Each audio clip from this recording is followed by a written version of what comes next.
Awalnya, ketawakan timnas Indonesia setelah mengetahui timnas Indonesia lolos Piala Asia dan Malaysia beranggapan kalau timnas Indonesia jadi juru kunci dan lumbung gol di kualifikasi Piala Asia, tapi kini Malaysia terkejut dan seakan tak percaya melihat keberhasilan Indonesia lolos Piala Dunia usia 17 dengan mudah. Indonesia kini menjadi tulang punggung Asia Tenggara di ajang Piala Dunia. Sesungguhnya fans Malaysia ingin melihat timnas mereka menjadi yang terbaik, tapi sebagian fans Malaysia juga senang Indonesia kembali membawa nama ASEAN ke level tertinggi.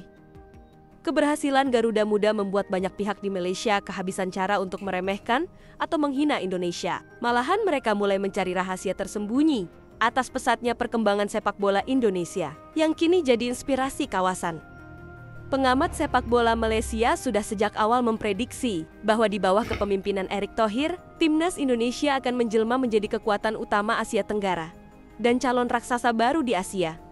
Langsung saja simak informasi selengkapnya sebagai berikut. Timnas U17 welcome to Piala Dunia. Menang 4-1 lawan Yaman, Evandro Flores tak cetak brace alias 2 gol. Meski ada penalti untuk Yaman, ya itu cuma selingan aja. Timnas U17 ini benar-benar keren. Antar pemain gak egois, performanya luar biasa sampai akhir laga. Dava dan tim di bawah pelatih Nova Arianto semakin menyala. Meskipun Yaman sempat menekan di babak kedua, gol keempat Indonesia benar-benar epic. Kerja sama tim yang keren. Josolong kasih umpan ke Evandra. Sempat diblok, tapi bola rebound langsung diselesaikan dengan sempurna. Klik bio gue bos untuk laga seru lainnya. Udah, gak usah pakai lama. Kepada panitia Piala Dunia, tolong download lagu Indonesia Raya. Indonesia lolos ke Piala Dunia. Apa benda ni weh? Untuk sobat yang belum tahu, Garuda Muda telah bantai Yaman 4-1 dan dipastikan akan berlaga di ajang Piala Dunia bawah 17 tahun akhir tahun ini. Sekali lagi abang menonton pertandingan itu dan kali ini sangat luar biasa permainan timnas. Anak asuh Nova Arianto memasuki pertandingan dalam mod membantai. Sejak minit pertama, timnas gencar melakukan serangan hingga berhasil mencetak 2 gol yang dianulir karena offside. Area sayap kiri kerap menjadi duri dalam daging pertahanan Yaman. Garuda Muda membuka keunggulan pada minit ke-15 melalui tendangan roket Zahabi Goli yang menggetarkan gawang Yaman. Ini jelas merupakan gol tercantik di babak kualifikasi. Bahkan abang turun berteriak kaget. 10 minit kemudian, Fadli Alberto melakukan sundalan naluriah untuk mencetak gol kedua Indonesia. Di awal babak kedua, Putu Panji melakukan kesalahan dengan menghadiahkan penalti kepada Yaman untuk gol pertama mereka. Gol itu menyemangati Yaman dan mereka menyerang dengan gencar, tetapi Ghaffar Al-Ghassimi memastikan tidak ada lagi kebobolan.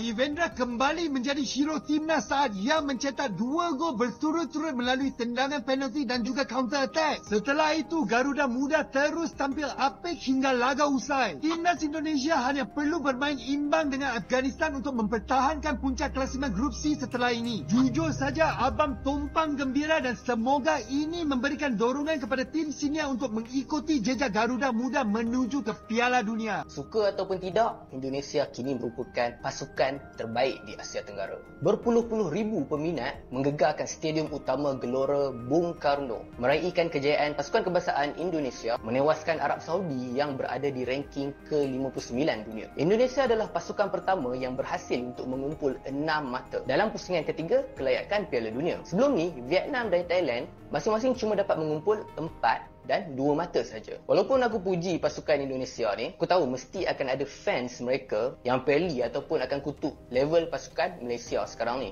Tapi aku okey je, sebab kita tahu tahap IQ yang memeli dan mencaci ni, diorang ni otak di tahap yang mana. So sekali lagi, tahniah kepada pasukan timnas Indonesia. Guys. Luar biasa. Aku tidak sangka. Aku pikir hanya 3-1, ternyata 4-1. Luar biasa. Kalian U17 memang hebat. Itu yang masuk Piala Dunia pertama adalah U17. Tolong itu dicatat dalam sejarah persepak bolakan Indonesia. PSSI secara langsung siapa yang masuk Piala Dunia adalah U17 kita. Lihat Korea, luar biasa. Yes. Coach Nova, ngapain sih masih ngeyel? Kan harusnya pakai strategi total football. Ini kenapa ala Sintayong lagi? Kan jadinya Piala Dunia, ngebantai lagi 4-1. Kan beli tiketnya jadi mahal banget itu ke Qatar. Apalagi kita udah beli tiket ke Amerika nanti. Lagian itu gimana ceritanya pemain U17 kita yang mayoritas lokal kok bagus-bagus banget fisiknya. Mentalnya juga bagus-bagus, fighting spiritnya juga bagus-bagus. Nggak takut lawan Korea. Kok bisa gitu loh? Ini lagi kok bisa-bisanya masih ada dokter Choi di sana. Bukannya balik ke Korea gitu. Ini kok kelihatan banget cinta banget sama timnas. Kan jadinya timnas kita makin solid. Ya jadinya jangan-jangan kita agak sedikit lupa gitu, rupiah kita melemah ke 17.000. World Cup, bos. Yes, Indonesia lolos Piala Dunia U17. Menang 4-1 atas Yaman, Indonesia memastikan diri lolos ke Piala Dunia U17. Mana pandit yang bilang kalau Indonesia itu harus main total football? Mana pandit yang bilang Indonesia nggak cocok main 3 back, cocoknya 4 back? Ini nggak total football, bos. Ini main 3 back, bos. Ini muridnya Sintayong, bos. Piala Dunia, biar tahu kau. Mana pandit-pandit yang nggak suka sama sepak bola bertahan? Yang mengkritik timnas kalau main parkir bus. Ini parkir bus Piala Dunia, biar kau paham. Orang-orang ini sebenarnya nggak senang timnas lolos Piala Dunia karena nggak sesuai ekspektasi mereka. Kok bisa parkir bus lolos Piala Dunia? Dengar aku kasih paham sama kalian ya. Kalau kalian supporter timnas sejati, mau timnas main kayak apapun, mau timnas dilatih siapapun, dukung Piala Dunia nih, bos. Piala Dunia. Salam Di Mateo. Assalamualaikum Bung Towel. Assalamualaikum Pildun maksudnya. Ya, Indonesia mengalahkan Yaman dengan skor 4-1 cuy. Bisa nggak? Nih lawan Afghanistan di skip langsung ke final aja gitu. Afghanistan lu mau kalah WO apa mau melawan King Indo? Kalau kalah WO skornya 3-0. Kalau lawan King Indo lu bisa 5-0 cuy. Bisa request juga nggak sih kalau kita mau satu grup nanti sama Argentina? Kasih yang keras. Bisa nggak sih langsung tolong ya siapin lawan yang keras buat King Indo di Piala Dunia nanti. Bapak Markum bareng si Madun. Assalamualaikum Pildun. Yes, alhamdulillah timnas Indonesia dengan perkasanya mengalahkan Yaman dengan skor sangatlah 4-1. Gol-gol diciptakan oleh Zahabi Goli, Alberto, dan 2 gol diciptakan oleh Evandra Florasta. Dengan begitu Indonesia lolos ke 8 besar Piala Asia U17 dan juga resmi menjadi salah satu kontestan di Piala Dunia U17 di Qatar tahun ini. Alhamdulillah guys, kita lolos untuk pertama kalinya lewat jalur kualifikasi. Congrats Coach Nova, congrats Putu Panji dan kawan-kawan. Kemenangan ini harus kita syukuri dan semoga menular ke abang-abangnya di timnas senior nanti. Gimana guys, komentarnya? Sika! Kita dah aduh pendekatan negara tetangga berjasa kuning. Jangan iri ya karena King Indo nih bos bisa menang lawan Yaman. Buset dah, ayo buset dah, udah kagak bisa ngelak guys ya. Udah kagak bisa ngelak bahwa King Indo itu di atas Malaysia. Buset dah nih guys ya, Malaysia dibantai-bantai 4-0. King Indo menang 4-1 lawan Yaman plus masuk ke Pildun. Buset dah, udah ya guys ya, udah gak perlu ngelak lagi ya. Nih guys ya, sama tuh ya, U17 sama ya, sama-sama U17 ya, gak beda kayak kemarin ya. Aduh, bisa, please jangan iri dan jangan panas ya. Harusnya gitu sebagai tetangga ngedukung King Indo nanti gitu. Jangan lupa nonton juga ya, nonton King Indo di Pildun. Buset dah, alhamdulillah. Kita akan dapat satu kuasa baru lah di bola sepak Asia ni.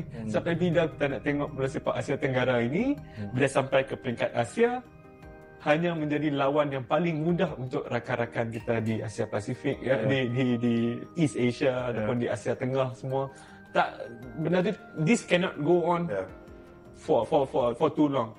Berbanding dengan semua negara lain di Asia Tenggara, Indonesia adalah negara yang memiliki population sebanyak hampir 300 juta. Rakan kita di Indonesia tanya balik, macam mana kita nak jadi sleeping giant kalau kita belum lagi jadi giant. Tak pernah jadi giant pun. Tapi bagi aku sifatkan sebagai sleeping giant kerana ini adalah giant yang tidak pernah dikejutkan. Tidak pernah dan masih belum pernah dikejutkan. Dengan segala kekuatan-kekuatan yang ada di Indonesia, sekiranya dikejutkan, ia berpotensi untuk menjadi kuasa yang besar dalam bola sepak. Mana tahu satu hari kita dapat Garuda yang sedang terbang sangat tinggi. Buat para negara peserta, tolong jangan leha-leha. Kalau nggak mau jadi mangsa Garuda. Halo FIFA, langsung save lagu Indonesia Raya FIFA. Buat berkumpulan di Piala Dunia. Loh, ini bukan jumawa, ini fakta. Oke, thank you. Halo adik-adik timnas Indonesia U17, kalian sangat berkelas. Thank you so much. Thank you so much. Semoga di dunia akhirat. Halo Thailand, kamu masih PDK? Pakai julukan King ASEAN. Kalau masih King ASEAN, kok nggak pernah dapat kemenangan? Udah ya, nanti aja kita ketemu sama sekalian sama Dadi ASEAN. Akan kuceritakan gimana capeknya gendong kalian. Itulah informasi yang dapat kami sajikan di hari ini. Semoga bermanfaat dan menghibur. Terima kasih. Nah, itulah informasi dan beberapa cuplikan yang dapat kami sajikan di hari ini, teman-teman. Semoga Anda merasa terhibur dan juga bermanfaat. Nah, untuk teman-teman yang selalu dukung channel ini, saya mengucapkan banyak terima kasih. Semoga Yang Maha Kuasa membalas kebaikan teman-teman dengan yang lebih baik. Dan juga kepada teman-teman yang baru menemukan channel ini, saya ucapkan selamat datang, selamat bergabung, dan semoga teman-teman semua selalu support channel ini ke depannya. Nah, untuk kali ini dicukupkan sampai di sini dulu. Sampai jumpa lagi di video yang akan datang. Wassalamualaikum warahmatullahi wabarakatuh.